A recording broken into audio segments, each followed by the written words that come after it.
Começa agora na Jovem Pan News Campinas. Resenha da Bola. Opiniões fortes e atualizadas sobre futebol, outros esportes e temas do momento no Brasil. Oferecimento: Pizzaria San Luca, a melhor pizza de Campinas. E Shopping da Limpeza, a maior loja no segmento de limpeza na cidade. Boa tarde, Campinas. Boa tarde, região. Eu sou Rudy Flores e você fica comigo até às 14 horas na Resenha da Bola, aqui na Jovem Pan News Campinas. E hoje eu estou recebendo meu amigo Sandro Zeppi.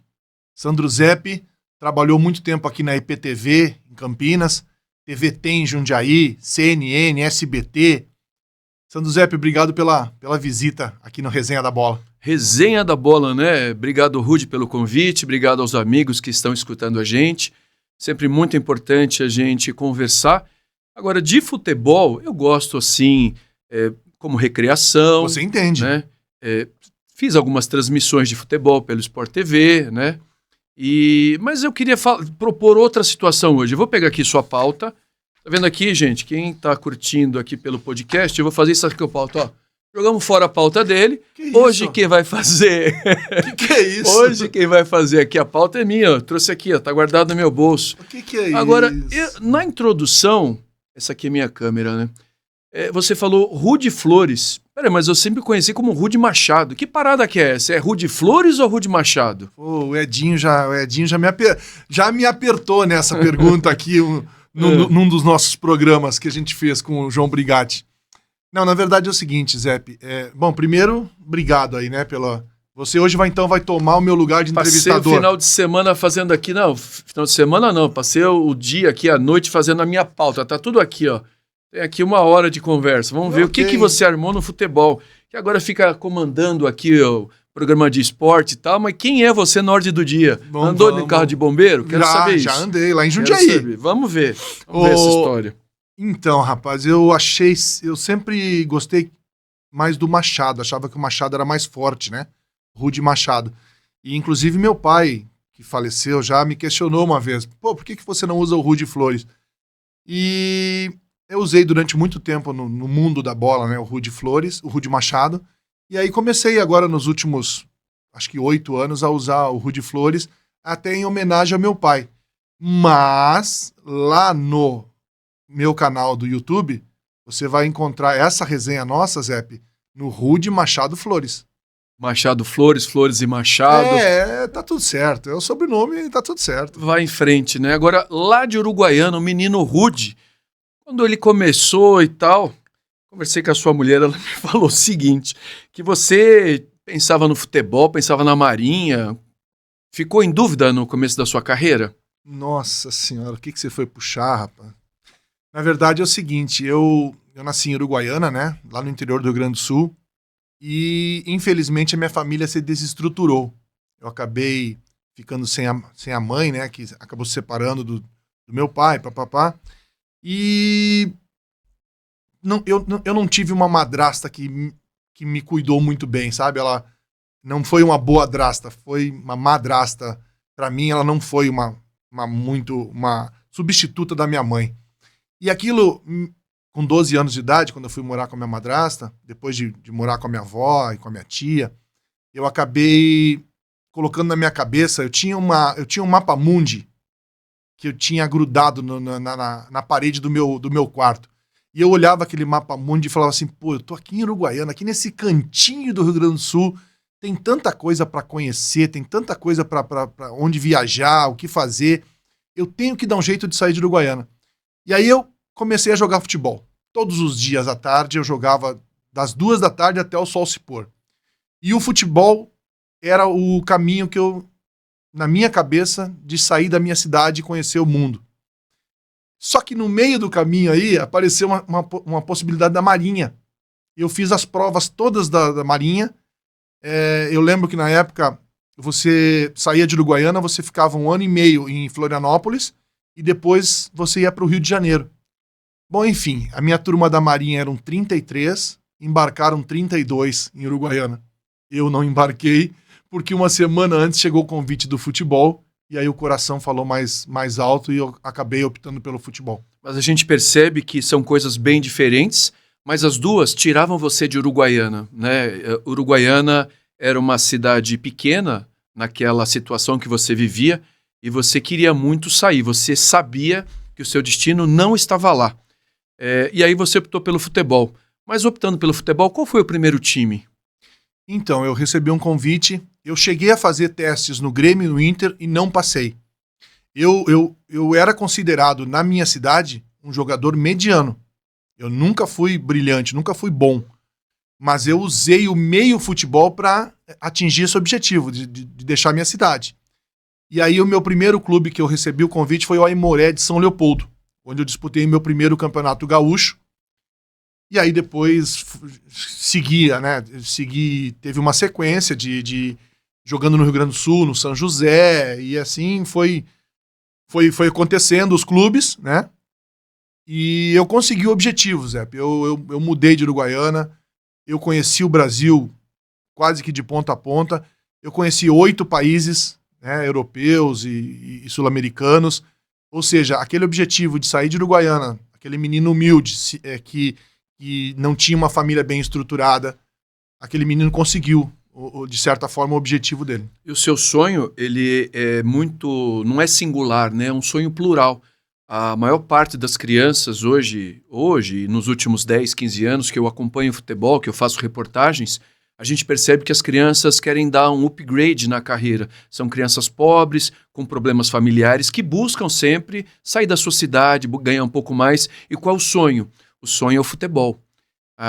Quais são os ídolos dessas pessoas? O futebol, a TV mostra isso, né? Qualquer esquina você vê um jogador de futebol muito bem relacionado, bem de vida, então as crianças miram um jogador de futebol. E a gente tem vários ícones como funil, isso. Zé, o funil é muito, muito forte. Esse 1-2% que a gente vê na televisão, ele é mentiroso. Sim. Tem um estudo que 84% do jogador profissional do Brasil, 84%, eles recebem até 2 salários mínimos. 84%.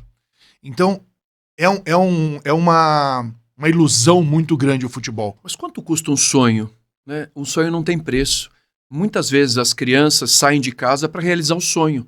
Né? Então, hoje você vê vários ex-jogadores que tiveram aí um sucesso fazendo outra coisa qualquer, né? Acabam não ficando no futebol. A gente tem muitos exemplos. Você vê que eu joguei no Aimoré, São José, Friburguense. Eu tô no Friburguense aqui, ele quer saber como foi a sua passagem pelo Rio de Janeiro. Rio de Janeiro era um empresário que levou a gente lá para Nova Friburgo para levar para Portugal. E aí eu acabo indo para o aspirante do Vitória de Guimarães em Portugal. E depois eu retorno ao Brasil, né? E jogo no Mirassol e no 15 de Piracicaba. Mas uma coisa interessante, por que eu paro de jogar? Mas quanto foi a sua carreira? Então, 7 anos. 7 anos. É uma carreira curta, né? Curta, mas por que eu paro de jogar? Aí volta a consciência de eu não era bom o suficiente. Eu não era bom o suficiente para... Nos anos 80, nossos centroavantes eram Edmar, Careca, Serginho Chulapa. Eram centroavantes fantásticos. Eu jamais ia chegar no nível desses caras. E eu já estava com 24 para 25 anos no 15 de Piracicaba, e aí eu penso o seguinte, se vier um clube igual o 15, eu continuo mais um pouquinho. Se vier abaixo do 15, eu tô fora. Porque é melhor eu parar com 24 anos e ir fazer alguma coisa da vida, porque eu não tinha um cachorro para dar comida. Ou seja, migração de carreira, né? A gente fala muito disso, que as pessoas, uma parte da vida, elas vão numa carreira e depois elas têm que migrar. Por várias questões, por falta de salário, por questões pessoais, por mudar de país. Então, as pessoas hoje têm muito disso, migração de carreira. Você fez isso, né, meu amigo? Você também fez isso. Você foi um repórter de primeira linha e aí acabou não aceitando mais convites de TV para você ir migrar para outras carreiras. Obrigado pelo primeira linha, isso é dele, viu, gente? Isso é ele que que é isso. Eu tive o prazer de te ver em Jornal Nacional, em Fantástico, matérias que você fez. Mas é o seguinte, Zé, o que eu pensei? 24 anos para 25, né? E nesse momento eu casei também. Eu conheço em Piracicaba, eu conheço uma jogadora de basquete, né? E que jogava na Unimep de Piracicaba, e ela já era seleção brasileira. E a gente queria ficar junto. e a gente não iria ficar junto se um continuasse jogando em Piracicaba, no caso dela, né? E eu fosse jogar em outro lugar. Ia ser mais difícil ficar juntos. E a gente casou e eu coloquei esse objetivo. Ou eu encontro um time do mesmo naipe, mesmo nível do 15 de Piracicaba, para pelo menos, sei lá, hoje ganharia o quê? Ganharia 8 mil reais, 7, 8, 10 mil reais, paga-se hoje para um jogador do 15 de Piracicaba, nos números de hoje. Porque eu não ia também voltar para jogar num time da segunda divisão, pior, para ganhar, sei lá, 3 mil, 2 salários mínimos, né? Eu não ia conseguir o meu objetivo. E se eu continuasse jogando sem ser bom, como eu conseguia fazer essa análise minha, eu ia chegar aos 34, 35 anos e eu, como falei, não tinha um cachorro para dar comida. Pô, para aí, deixa eu trabalhar, então deixa eu correr atrás, porque agora casado também, vamos fazer alguma coisa útil na vida, né? Não que o futebol não seja útil, mas vamos correr atrás. Vocês sabem que toda vez que a gente se encontra nos churrascos, né, o Rudy vem com essa história de futebol, eu falei, para, cadê foto? Ele tem uma foto só, tá com a mão na cintura e uma bola. Eu falei, essa foto eu faria. E hoje com o IA, qualquer um tem uma foto dessa, e ele sempre fica choramingando. Mas fez a migração de carreira, parou de jogar, fez o quê? Foi para Sorocaba? A esposa acaba aceitando um convite da Hortência e do Vendramini, né? E vai jogar em Sorocaba. E aí a gente muda para Sorocaba. Eu ainda tento entrar no São Bento, em 90, mas também não consegui entrar, tinha gente melhor. Essa é a verdade, entendeu?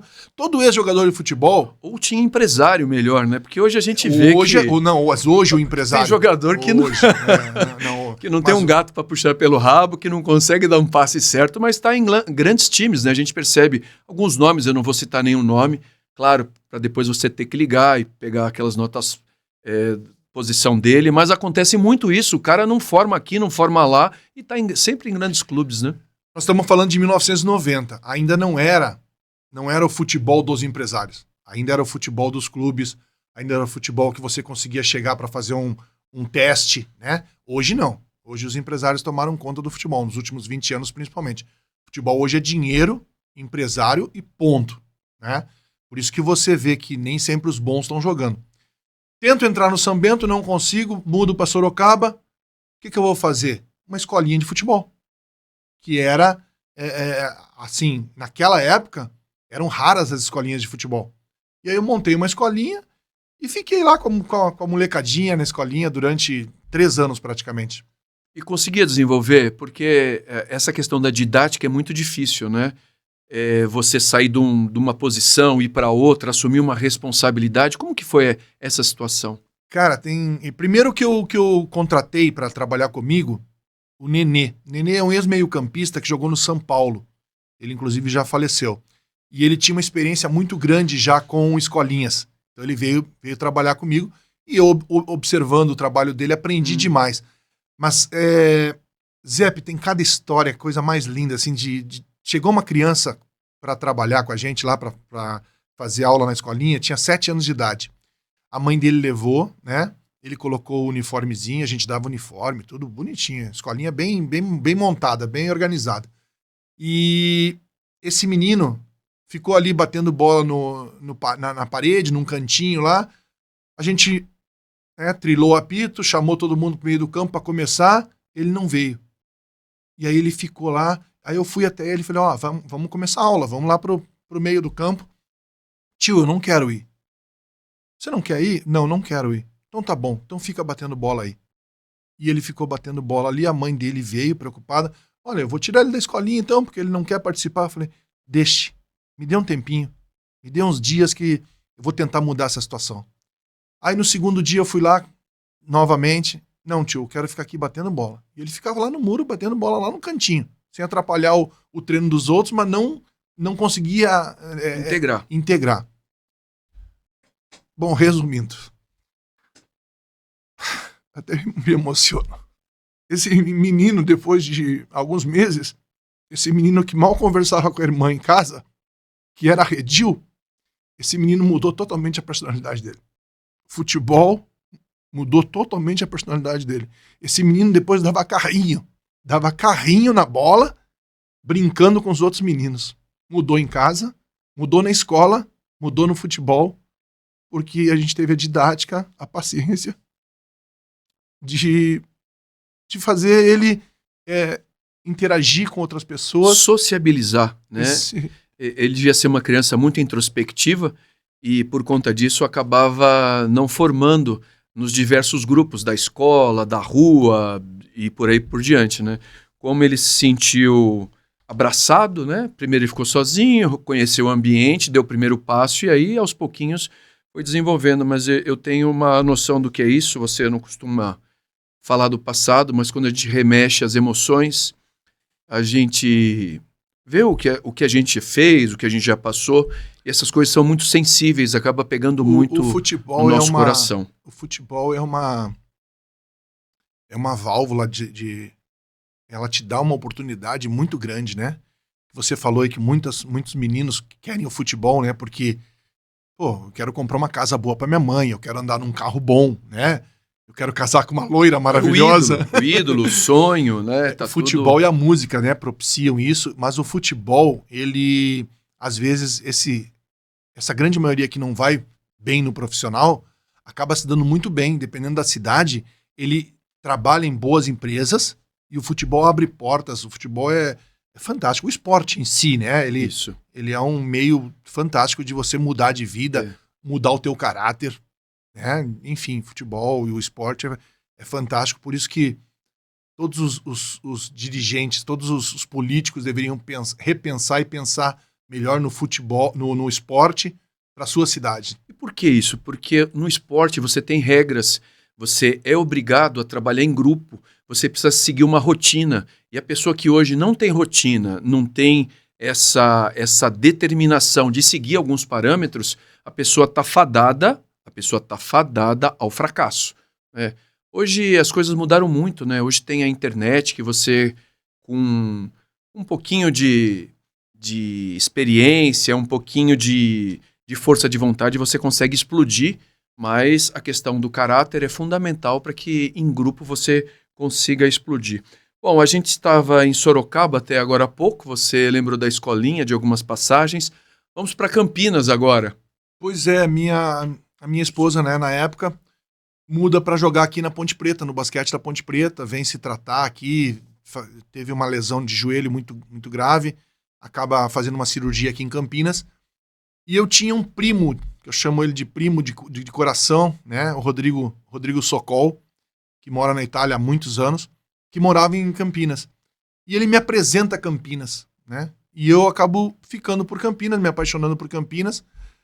A minha esposa acaba indo jogar em Guarulhos, aí a gente se distancia um pouco, aí aquele início de casamento que a gente não queria ficar separado, depois de alguns anos a gente teve que separar, porque se eu ficasse acompanhando ela também, eu não ia criar nada. Depois de ter 3 anos de escolinha, eu tive que abrir mão da escolinha para acompanhá-la. Aí eu falei, olha, vou ficar aqui em Campinas, porque os clubes de basquete são todos próximos a Campinas. E a gente vai, né, cada 2 dias a gente vai se ver, eu vou a Guarulhos, você vem para cá, e assim foi. E eu acabo caindo aqui em Campinas, e em Campinas tem uma história muito legal, eu acabo me aproximando do Guarani, eu vou morar ali, inclusive, na frente do Guarani, foi minha primeira residência, ao lado de um pão de açúcar que tem ali, na Princesa do Oeste. E eu reencontro meu amigo, meu irmão Edu Lima. Edu Lima jogou no Inter, 87, 88, e a gente fez uma amizade muito forte lá. Porque em 87, quando eu jogava no São José, em Porto Alegre, eu morava com 2 jogadores do Inter. Então eu frequentava o tempo todo o ambiente do Inter, né? E graças a Deus, sempre essa minha postura, esse meu jeito de ser, eu sempre fiz amizades que perduraram, amizades boas, sabe? E o Edu Lima foi um desses amigos. E o Edu Lima tá jogando aqui no Guarani. E eu reencontro o Edu. O Edu acaba me apresentando na época, Amoroso. Ele foi lá em casa, levou o Amoroso lá em casa para me apresentar. Eu acabo ficando ali naquele ambiente do Guarani. E o Edu me apresenta o Pascoal Graziotto. Então, presidente da Lousano, né? Lousano Fios e Cabos, foi muito forte nos anos 90. Chegou a patrocinar o Guarani, patrocinou o Santos, Lousano Fios e Cabos. O Edu Lima me apresenta o Pascoal, e o Pascoal me dá a missão de comprar um clube de futebol para ele. E aí entra onde você já foi feliz, né? Muito, onde você tem negócios hoje. Jundiaí, Jundiaí, né? acaba... Jundiaí, depois de Campinas a gente segue para Jundiaí. E o que você desenvolveu lá em Jundiaí? Então, aí a gente procurou alguns clubes, o Pascoal queria alguma coisa próximo da capital, que não fosse muito longe, e o Paulista estava numa situação deplorável. O Paulista devia, na época, 300 e poucos mil reais, que era um valor muito alto.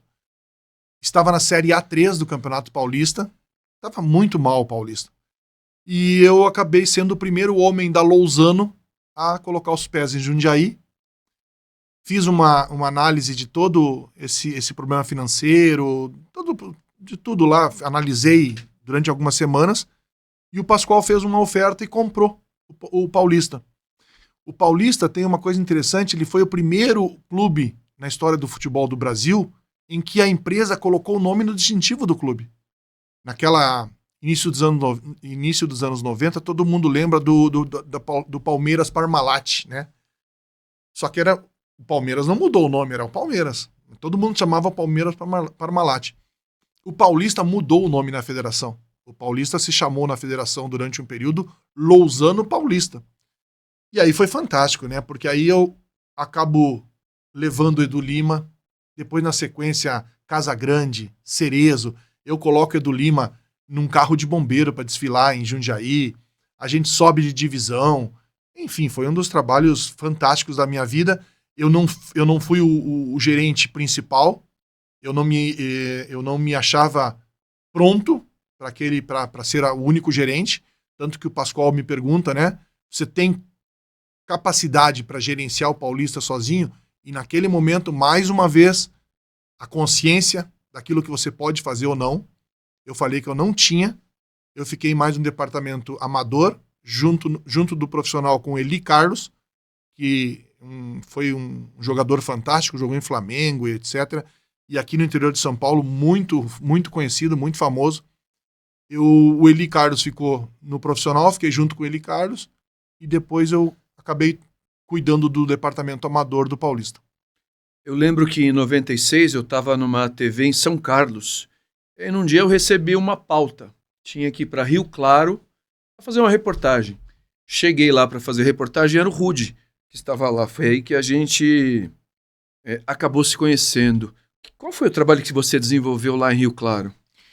Pois é, eu detectei, infelizmente o Pascoal Graziotto, esse dono da Lousano, ele acabou depois na sequência tendo problemas com notas fiscais frias, chegou até a ser preso.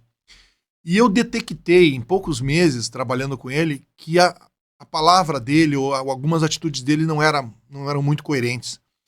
E na primeira oportunidade que eu tive, trabalhava conosco o Walter Gama, que é de Rio Claro, era o nosso preparador físico, né, em 95.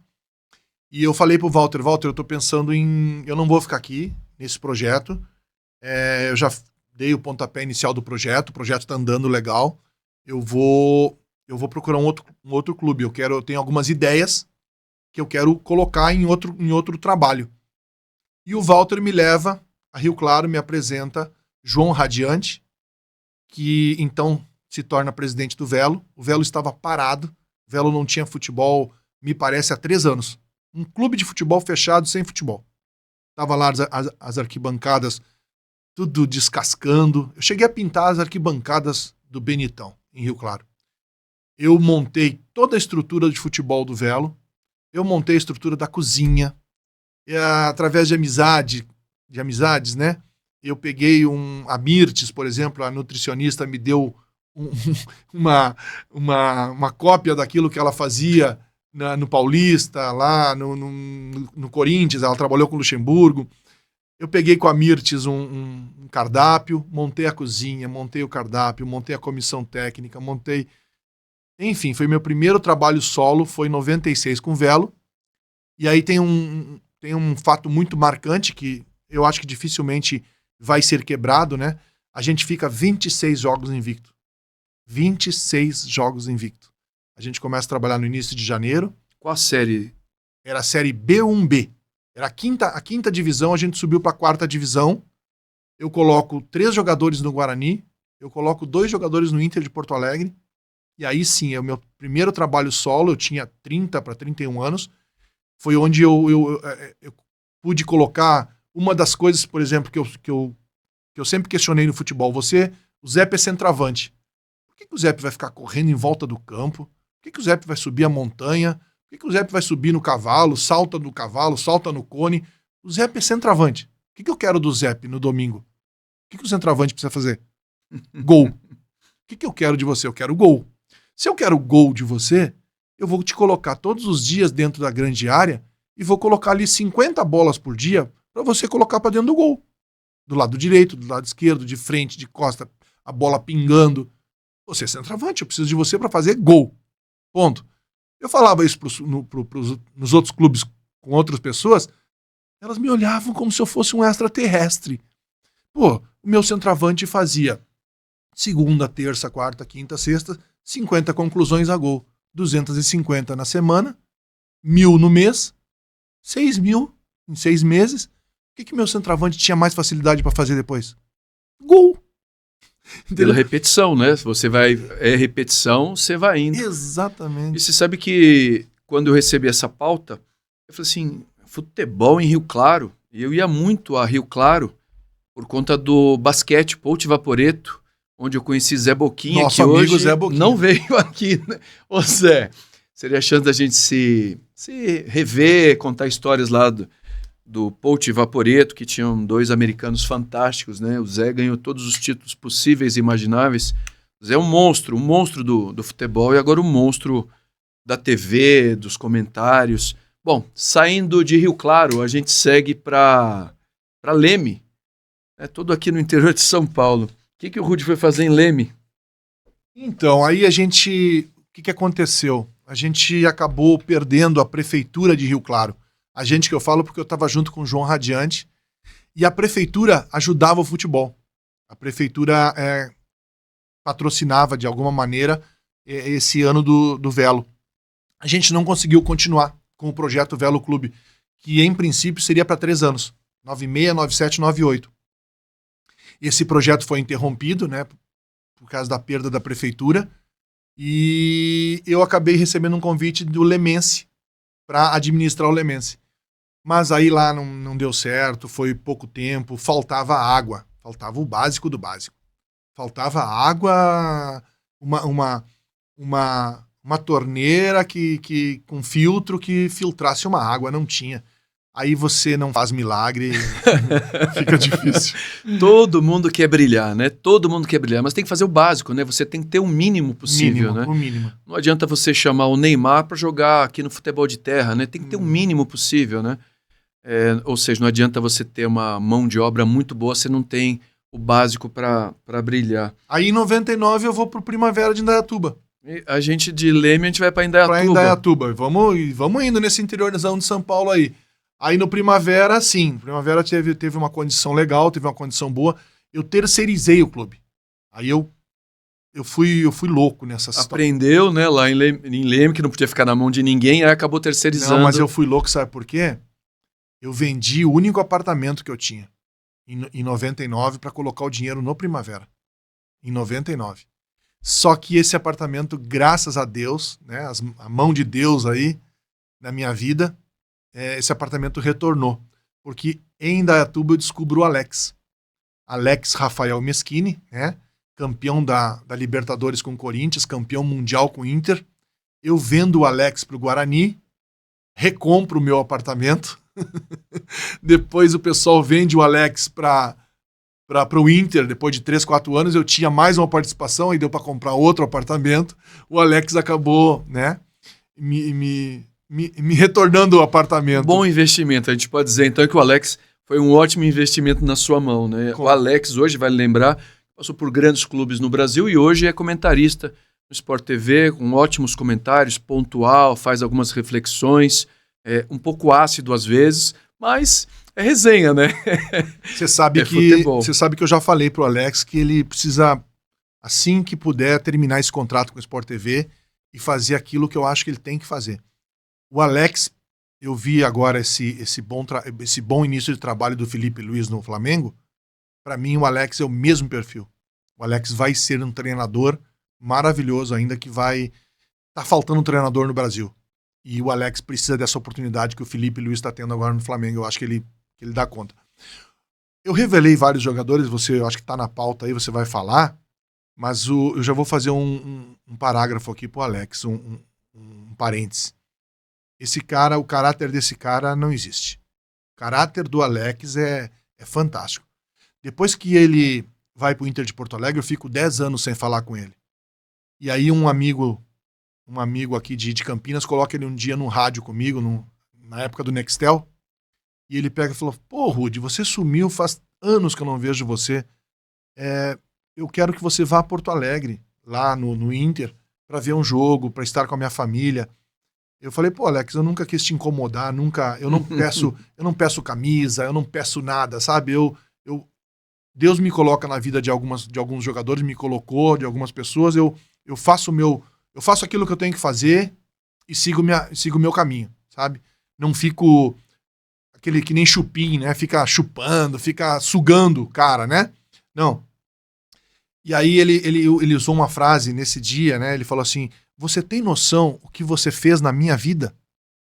Pô, eu comecei sabe que eu sou emotivo, né? Eu comecei a chorar naquele dia. E o Alex até hoje me trata de um jeito que não tem dinheiro, não tem apartamento que pague. A forma, o carinho e o caráter de Alex Rafael Meschini, esse cara é fantástico. Normalmente, as pessoas que estão naquele degrau que a gente falou, né, tentando galgar um sucesso na vida, elas acabam tendo gratidão por quem estende a mão, né? Então, você estava procurando uma pessoa, encontrou, viu que ele tinha condições e deu a mão para ele. Então, ele não esqueceu. É um dos poucos casos, ou de alguns casos... Ele tinha feito, Zé, só te cortando, desculpa, estilo Faustão, te cortando, ele tinha feito 2 testes no Guarani e não tinha passado. Eles tinham um escortezinho, a família tinha um escortezinho financiado em 60 parcelas, um escortezinho prata. Eles eram batalhadores, sabe? E aí eu encontro ele numa peneira no SESI aqui em Campinas, em que ele jogou 30 minutos num dia de chuva. E eu olho pro cara, e aí eu falo que é a mão de Deus. Não sou eu. É Deus me usando para salvar vidas. Mas tem um olho, né? A gente percebe se tem explosão, se tem controle de bolas, se vai pela direita, se vai pela esquerda, se é habilidoso, se não é, né? Então, quando você vê um jogo, aquele cara ali chama atenção. Por quê? Aí você tem uns índices que fala, vou trazer ele, deve ter sido isso que você fez. Sei lá, viu, cara? Ele tava longe de mim, eu tava sentado no nível do campo, num banco, chovendo, eu com um guarda-chuva, e ele do outro lado do campo, ele recebeu 2, 3 bolas, ele fez 2, 3 jogadas, e aí eu peguei e falei, no final do treino fui lá, falei: Alex, vem cá, eu tô pra pegar o Guaçuano ou tô pra pegar o Primavera? Eu já tava em negociações, e eu quero levar você pra jogar comigo. E aí eu levo ele pro Primavera, profissionalizo ele lá no Primavera, ele fica 1 ano comigo em Indaiatuba. Aliás, ele do bairro que ele morava, ele vinha até ali a estrada que vai para Indaiatuba, aqui Campinas, Indaiatuba, ele me esperava ali na beira da estrada. Eu levava ele também de carona e trazia, muitas vezes. Enfim, cara, histórias da bola que... Muitas resenhas. Resenha da bola. Resenha do futebol. Isso a gente tem que falar. Eu conheci dezenas, centenas de jogadores de futebol. E às vezes você encontra num lugar no outro, né? Quando você está com o microfone na mão era uma coisa, quando você estava sem o microfone na mão era outra, né? Mas também nunca fui de pedir nada para ninguém, sempre segui minha vida e não tô nem aí se as pessoas têm um comportamento num dia e têm um outro comportamento no outro. Eu tenho usado uma frase, né, que inclusive o Edmar esteve aqui comigo, o próprio Alex entrou num programa com a gente aí pelo WhatsApp, né? E eles avalizam essa frase, né? O futebol é uma fábrica de mau caráter. Infelizmente. Não é com felicidade que eu falo essa frase. Mas por que eu enalteço tanto o Alex? Porque o Michael Suell, por exemplo, que é um outro jogador que eu revelei, eu encontrei ele em 2003, o Lê, que hoje é empresário, que jogou no São Paulo, o Lê, eu tava... O Águas de Lindóia, onde eu Eu dei um pulo aí, Zé, depois você retorna. Tô olhando o Águas aqui, de Lindóia... tá furando a minha pauta, gente. Ele tá tava, atropelando. A gente fez um trabalho em Águas de Lindóia, né? E a gente foi emprestado 8 jogadores e a comissão técnica para disputar a Série A3 pelo Independente Limeira. Isso no início de 2003. E lá o Lê me leva o Michael Suel. A hora que eu vi esse rapaz treinando, eu fiquei encantado. Encantado. Era um Edilson da vida, assim, sabe? Rápido. Demais. Ele jogou muita bola no Botafogo do Rio, jogou muita bola no Atlético Mineiro, foi pra Itália, né? Depois retornou ao Brasil, não jogou nada no Grêmio, não jogou nada no São Paulo. Eu não acompanhei muito a carreira dele, assim, eu não tenho muitas informações de como ele foi como atleta, mas eu acho que ele não foi atleta. Ele teve o dom e não soube ser um atleta. O Michael Suel, que do Independente de Limeira eu levo para Águas de Lindóia. Então, quando esses 8 jogadores do Independente retornam ao Águas de Lindóia para continuar o trabalho, o Michael Suel vem junto. Eu consigo trazê-lo. Ele fica comigo em Águas de Lindóia. Depois ele vai pro Atlético Sorocaba e estoura no Paraná Clube e aí vira famoso, vira mundial, que joga até na Itália. Ele nunca me deu uma camisa, nunca me citou em nenhuma entrevista, nunca me agradeceu por nada, nunca... E aí você fala assim, pô, mas então o Michael Suel tá errado. Não. É 98% aí que tá errado. O jogador de futebol, por isso que eu construí essa frase, sabe? É a maior fábrica de mau caráter que existe. Mas vamos pensar que o Maxwell não teve uma oportunidade de falar com você. De repente, não, teve. Uma vez ou outra ele vai te ligar, vocês vão conversar, né, gente? Vamos dar uma oportunidade. Mas é difícil, viu? Tem mais gente aí, tem o Paulo André também. Paulo André eu coloquei dentro do Guarani. Paulo André se torna campeão mundial com o Corinthians, sabe? Paulo André sabe que eu tenho um comércio, por exemplo, em Campinas. Ele nunca foi lá no comércio para tirar uma foto, para falar, gente, hoje eu tô aqui no comércio do Rude, que muito me ajudou, sabe? Eles não têm essa humildade, eles vão para uma outra prateleira, né? O Paulo André hoje é braço direito do Ronaldo Fenômeno. Pô, quem é o Rude pro Paulo André? Não é nada. Só que é o seguinte, eu ligo pro departamento de base do Guarani, eu ligo pro Pavan, que tomava conta do departamento de base do Guarani, e falo pro Pavan, eu daqui 3 dias eu tenho um jogo treino marcado, Águas de Lindóia contra o Guarani, profissional, dentro do Brinco de Ouro.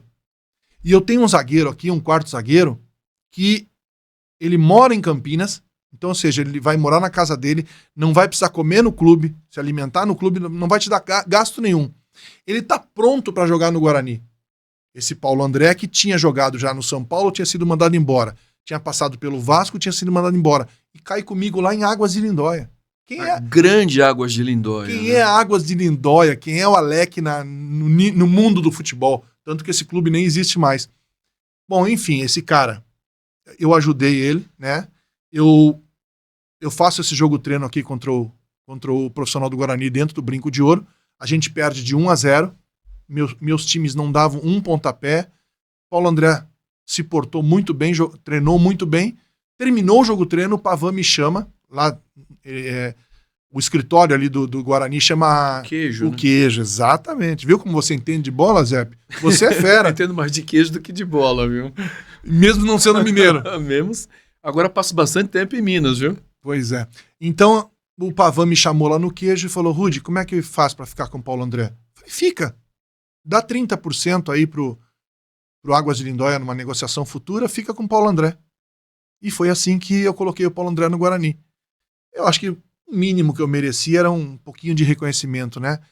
Ele chegou a escrever um livro, na época me chamou, eu participo de um capítulo desse livro, eu faço a abertura de um capítulo desse livro, né? Eu abro um capítulo, Hortência abre outro, Sócrates abre outro, Juca Kfouri. De certa forma ele me colocou aí nesse livro, pá, mas depois disso ele nunca mais trabalhou em vários clubes, nunca me chamou para, mesmo sabendo da minha competência, para ver jogador, para revelar jogador, sabe? Nunca me chamou para nada. Mas, viu, Rude, a gente não tem a menor noção do que move as pessoas, né? Algumas pessoas só querem ir para um lado, nem ir para cima nem para baixo, só querem ir para um lado e não estão nem aí com o que ficou para trás, não tem raízes, não tem reconhecimento, não tem gratidão. a gente segue caminhando, né? Mas independentemente disso, a gente não deve deixar que esses probleminhas tal acabem... Não, minha vida né? continua. Eu só tô citando porque... Por que que o Rude cria a frase, né? O futebol é uma fábrica de mau caráter. É mau caráter, falta de gratidão, né? E a gratidão... Você viu que eu citei aqui o Walter Gama. Eu amo o Walter Gama. Walter Gama mora em Rio Claro. Uma elegância, né? De um conhecimento absurdo, né? Ele me permitiu, em 96, ele abriu a primeira porta do futebol de Rio Claro para mim, do Velo Clube.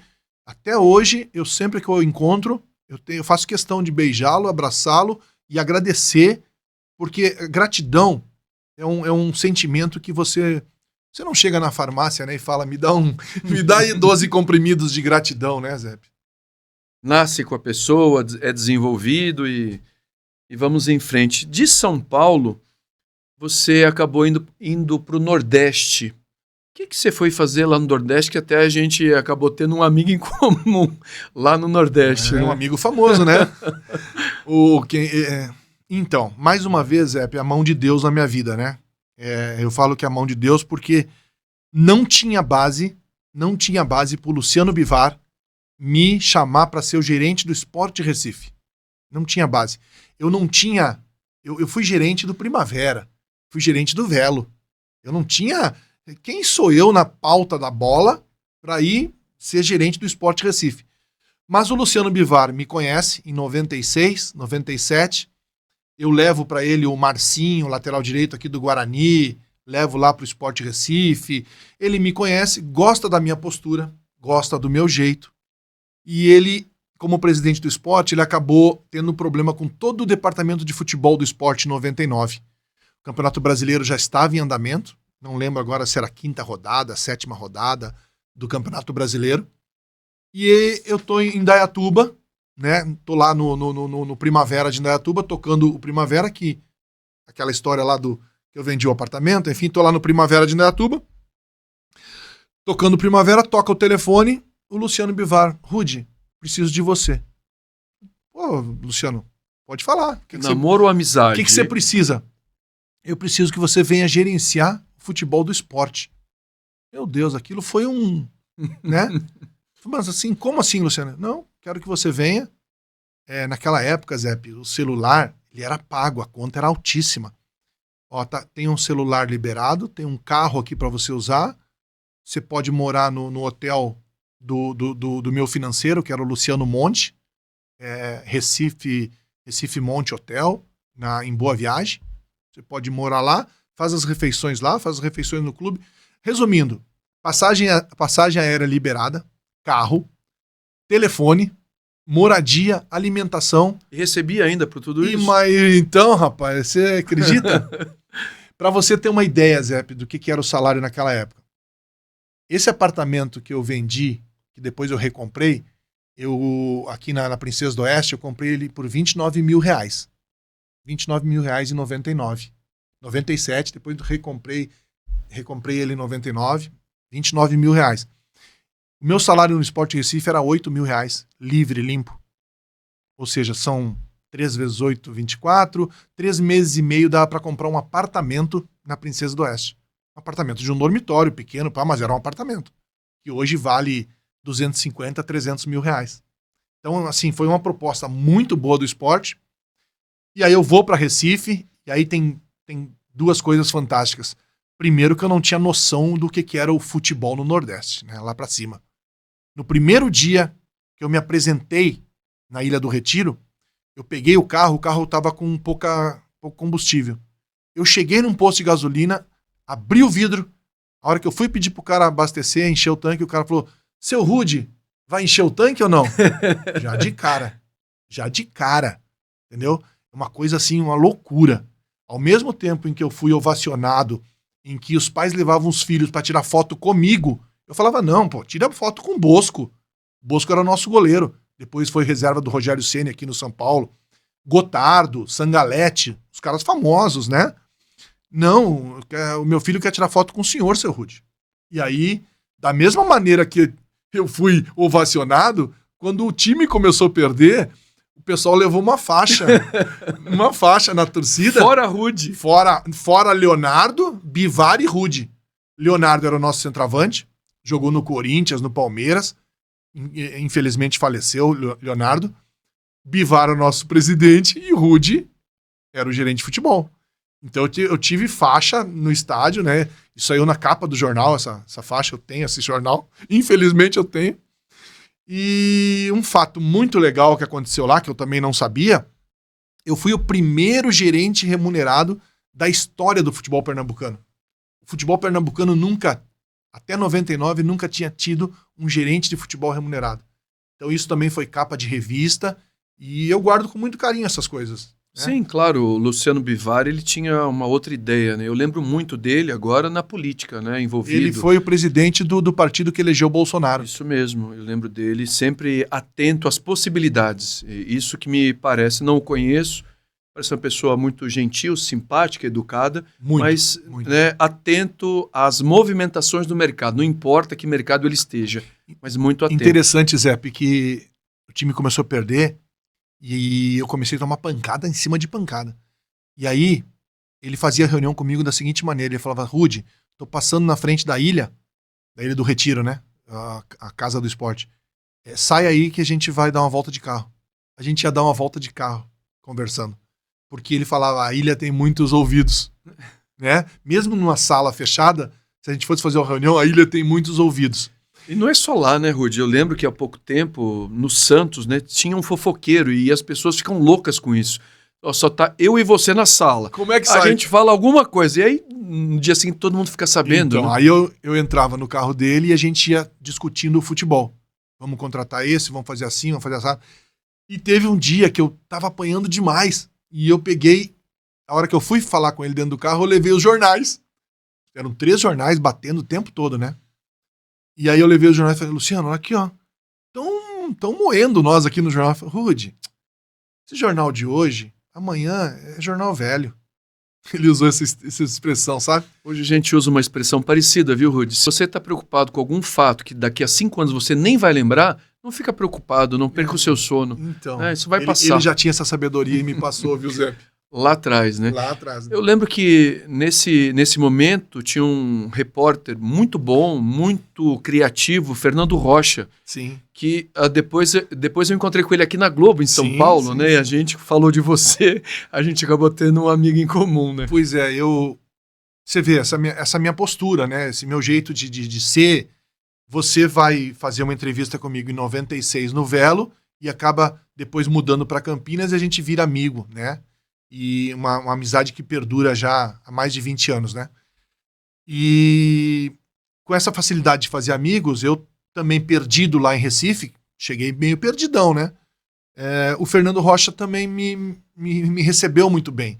Ele era o repórter da Globo, né? Isso. Ele era o repórter da Globo, ele fazia o dia a dia do clube. E aí o Fernando, Rude, ó, vamos tomar um chopp, vamos fazer... Vamos embora, vamos... Eu tava meio perdidão. Solteiro, né? Ele também estava solteiro, acho, na época. A gente acabou indo a shows, indo a bares, enfim, se tornando amigos. E ele me convidou inúmeras vezes para São Paulo, né? Quando ele estava com aquele programa ele tinha um programa de manhã, né? De comportamento, eu não vou lembrar o nome. Ele tinha um programa na Globo de manhã. E eu acabei eu não gosto de ir a São Paulo, Zé. Eu tenho uma dificuldade muito grande com São Paulo. É muito trânsito, é muita poluição. Deixa eu ficar aqui em Campinas quietinho. Mas eu acabei não reencontrando o Fernando, mas ele foi um cara assim que lá em Recife me deu um apoio. Um gentleman, né? Um cara diferenciado. O Fernando, eu lembro que ele explorava muito um personagem que tinha um rádio grande lá. Me fala sobre ele. Zé do Rádio. Ele ficava atrás do banco de reserva. Ele era terrível. Ele ficava atrás do banco de reserva do visitante. Zé do Rádio teve muitas matérias nacionais, né, do Zé do Rádio. Eu nem sei em que fim deu o Zé do Rádio.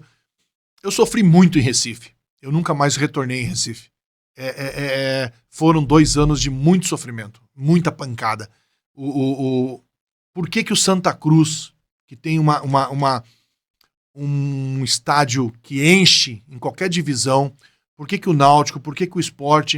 O Sport de novo esse ano tá lutando aí para subir, eu acho que não vai subir. por que eles não conseguem se manter na primeira divisão do futebol brasileiro? Existe uma cultura do futebol lá em Recife, uma cultura que não é legal. Eles não te recebem bem. Quando você coloca alguma coisa nova para ser feita, eles são meio retrógrado. Retrógrado. É isso aí. Obrigado, hein, Fica Zé? com o pé no passado. Até porque eu fugi da escola, né? Você... Então o futebol de Pernambuco, ele precisava de uma injeção sabe? Precisava pegar um gerente de futebol cascudo aí, levar para lá. Futebol a torcida pernambucana, ela paga aquilo que for necessário para ter um time na primeira divisão. Não tem e não chegam, né? Por causa dessa cultura. A paixão, né? A paixão é um negócio absurdo, né? E eu ia até comentar com você, a gente tá falando sobre personagem de futebol, você que tá, não no rádio não dá para escrever ainda, mas você que tá aí no YouTube, escreve aí, que time você torce, qual é o personagem que você elege do seu time. Eu lembro que aqui a Ponte Preta tinha a Conceição, que era uma personagem, sim. Né? E assim a gente vai lembrando dos personagens, né? Vários clubes. Dos clubes, né? Eu lembro que Mogi Mirim tinha um presidente lá, Wilson de Barros, né? E tinha uma história. Esse homem foi fantástico. Tinha uma história lá que tinha um cara reclamando, como o Zé do rádio, né? Reclamando. Ele chamou o cara e falou, cara, quanto você pagou pra entrar aqui? Aí o cara falou, R$10, sei lá. Toma 20 pra você ir embora. Toma 20 pra ir embora. E eu perguntei isso pra ele, antes de fazer uma reportagem. Falei, é verdade? Ele falou, é verdade, eu fiz isso mesmo, Wilson. Né? Gostava muito de ir a Mogi Mirim, a fazer os jogos lá do clube, depois o Rivaldo. Faz muita falta. Acabou o Mogi Mirim, Zé. Não só o Mogi Mirim, eu tô vendo futebol de Campinas, né? Acabando. Vários rebaixados e tal, né? E tu também. O que acontece no futebol do interior de São Paulo, né? Eu tô impressionado com a má gestão. Mas tem um lado bom, né? Mirassol, Novo Horizontino. É um pouco mais afastado aqui de Campinas. Mas você tocou no assunto gestão, é isso aí. São pessoas. São pessoas, entendeu? Vamos falar em pessoas. Você pega um político que entra na presidência e faz a Petrobras, a Caixa, Banco do Brasil, Correios, dá lucro. Só porque ele fechou a torneira do roubo. Aí entra um outro político, essas instituições todas estão negativas, devendo um monte. O que é isso? É gestão. Então, pessoas pro bem e pro mal, né? Tanto em clube de futebol como em qualquer situação, qualquer lugar, num restaurante. Se você tiver uma pessoa que comande correto, aquele restaurante vai. Tem a ver com a mão, com o olho, né? E com a retidão, caráter, princípios. E aí a gente vai seguindo, né? Eu anotei aqui 2004, Copa São Paulo. O que você pode me falar sobre esse ano e sobre a Copa São Paulo? Foi a única Copa São Paulo que eu fiz como treinador. Porque eu transitei no futebol. Jogador, gerente de futebol, terceirizei clubes de futebol e fui empresário por um período, tomei muito chapéu e aí o programa tá quase acabando, né, Zé? Isso aí tem história pra caramba. Não, vamos estourar esse programa, vamos seguir com esse programa. O pessoal da rádio segura, o pessoal do Google não, do Google tá tudo liberado lá do YouTube. E aí fui empresário de futebol durante um tempo, né, tomei alguns chapéus, parei e fui ser treinador, né? E como treinador, tem alguns feitos, né? Em 2002, por exemplo, o Águas de Lindóia foi campeão sub-20. E o Paulo André era o nosso capitão do sub-20 do Águas de Lindóia.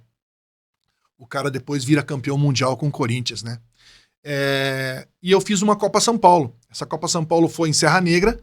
Eu montei o time do Serra Negra em 60 dias. E na nossa chave caiu Guarani, Confiança e Náutico. E a gente fez 3 vitórias em cima. Quem é o Serra Negra para ganhar do Náutico, para ganhar do Guarani, né? A gente fez 3 vitórias. Copa São Paulo naquela época era sub-20, 80 equipes. Passava só o primeiro, passavam 20 equipes, né? Nas chaves de 4. A gente passou e pegou o Flamengo. Flamengo. Tanto que eu falei pros meninos na pré-eleição, falei, olha, peguem a máquina de fotografia, né? Naquela época não tinha celular, não, possivelmente. Peguem a máquina para tirar foto com os meninos do Flamengo, porque a gente já já perdeu, já foi goleado, mas pelo menos vocês vão ter uma foto para mostrar para os filhos de vocês que vocês jogaram, porque esses caras do Flamengo vão jogar no profissional. Isso irritou muito os atletas e foi o meu objetivo, né? Enfim, a gente empatou 1-1 com o Flamengo, né? E perdeu no pênalti. Eu fiz essa Copa São Paulo, a única que eu fiz como treinador, eu fiz invicto. E foi fantástico. O Serra Negra parou numa quarta-feira à tarde para encher o estádio, né? O Barbosinha lá em Serra Negra. São coisas que até hoje o pessoal de Serra Negra das antigas, quem mexe lá com reportagens, essas coisas, sempre lembra, sempre toca no assunto. Eu recebo, sempre que eu vou a Serra Negra e encontro alguém, ainda existe esse reconhecimento depois de 20 anos. Bom, para resumir tudo, a gente sabe só como a gente começa, né, na nossa vida, na nossa profissão. A gente nunca sabe como que a história vai terminar. Diferentemente daqui do programa, né, que eu tomei conta agora do seu programa, eu percebo que às vezes você faz alguns comentários muito ácidos com algumas pessoas. Eu vou falar ácidos, tá? Então eu vou falar o nome, eu queria saber por que você faz esses comentários tão ácidos. Vamos começar com esse técnico da seleção brasileira, o Tite. O que você tem contra o Tite, um grande treinador de futebol? O Tite do Corinthians, campeão mundial, que até então não tinha chegado na seleção, para mim era o top. Eu parava para escutar, sabe? Só que aquele titês foi enjoando, foi virando uma coisa xarope, nojenta, sabe? E ele depois que foi à seleção, ele esqueceu o Tite antigo e se tornou um político, né? Ensaboado, político. Eu achei que ele ia dar um jeito no Neymar, e aí eu acho que você também vai tocar no nome do Neymar. Para mim, o Tite e o Neymar, eles prejudicaram uma geração. Eles prejudicaram o futebol brasileiro nesses últimos 10 anos. O Tite não educou o Neymar como eu achei que o Tite poderia educar. O Tite só se preocupou em garantir o emprego, em estar bem com a CBF, estar bem com os empresários. O Tite teve 2 Copas do Mundo, não fez nada, perdeu Copa América dentro do Brasil, para a Argentina. O Tite, para mim, foi uma decepção muito grande. O Tite e o Neymar prejudicaram o futebol brasileiro. Eu hoje vejo o Vinícius Júnior fazendo as mesmas coisas que o Neymar faz, até pior, por causa do reflexo de quem foi o Neymar. Esse rapaz, ele não tem noção do que ele prejudicou uma geração de jogadores, né? Então eu sou ácido mesmo, acho que o Tite foi muito vaselina, sabonete, mas ele mora numa cobertura na Barra da Tijuca, ele tá milionário, o filho dele que nunca deu um chute numa bola, chegava na beira do campo com um tablet para dar instrução na seleção brasileira. Sabe, uma coisa ridícula. Então, o filho tá rico, ele tá rico, e nesse mundo que o que vale é o dinheiro, caráter, postura, isso aí tá lá em 10º na lista. O que vale é dinheiro. Só que é o seguinte, eu tenho ido em alguns enterros aí, eu vejo o cara deitado lá no caixão, não vejo dinheiro nenhum. Não tem gaveta, né? Agora, eu tive alguns contatos com o Tite, né? O Rudy tem a posição dele, e eu posso dizer que eu fui muito bem atendido, muito gentil, muito simpático, explicou tudo que tinha para explicar, porque às vezes a pessoa olha o cubinho, né? Vê de onde é e tal, e às vezes até torce. Tem história de jogador que nem me atendeu, né? Uma marra monstro, e a gente costuma dizer isso. Vamos finalizar com mais um nome? Dá tempo de finalizar com mais um nome? Dá, né? Então vamos lá. Você citou o nome, as pessoas não sabem, eu sou de Santos. Eu nasci em Santos, muitos amigos em Santos. Tenho muitos amigos que são amigos do Neymar, né? Ou da família do Neymar. E as pessoas só têm elogios em relação a ele. E por que você é tão ácido com o Neymar? Porque o Neymar, igual o Ronaldinho Gaúcho, o Ronaldinho jogou futebol 5 anos. E todo mundo, todos, Zico, Luxemburgo, todos falam que depois de Pelé, Ronaldinho foi o fenômeno, o melhor de todos, Ronaldinho Gaúcho. Mas ele só se preocupou com futebol 5 anos. Porque mulher, pagode, noite, tudo é melhor do que você treinar e se dedicar 15 anos ao futebol. Ele podia ter empilhado 5, 7 bolas de ouro. E aí uma bronca que eu tenho do brasileiro, dessa mentalidade tupiniquim pobre que eu falo. E pobre, quando eu falo pobre, não é dinheiro. Porque pra mim o Neymar é pobre. Ah, mas ele tem dinheiro pra dar e pra mim ele é pobre. Porque ele nunca colocou o futebol como prioridade na vida dele. Primeiro é a mansão lá no Rio. Segundo é a cobertura em Balneário Camboriú. Aí depois mulheres e mulheres, filhos e filhos. E aí eu vai pra uma Copa do Mundo, leva os parças todo, coloca dentro do hotel da seleção.